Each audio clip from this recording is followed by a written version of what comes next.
So let's have a conversation about the police gang known as the Riders in Oakland, California.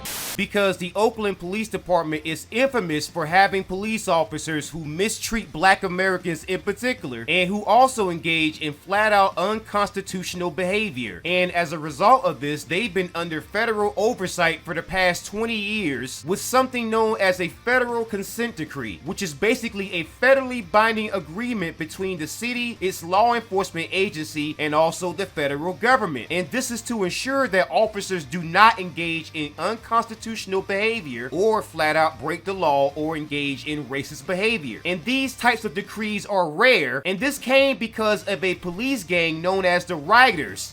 The federal oversight was part of a 2003 settlement after a class action lawsuit by 119 plaintiffs who claimed 4 officers known as the Riders racially profiled them, beat them, falsified police reports, and planted drugs.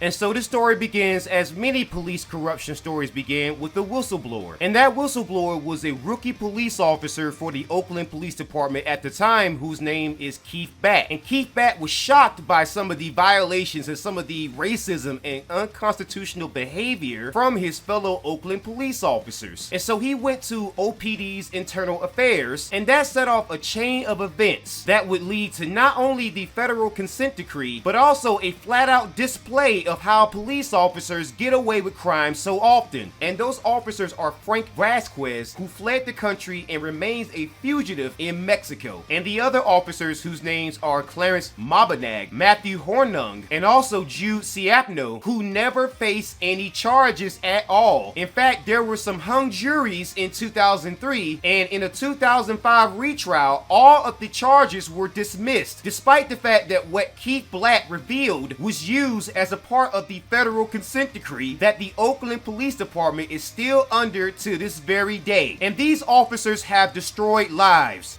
Jeanette was a plaintiff. She says she was in West Oakland when she was pulled over by police. She says an officer planted a bag of white substance in her pocket. She was arrested and faced drug charges. So then I went to jail for the first time in my whole life.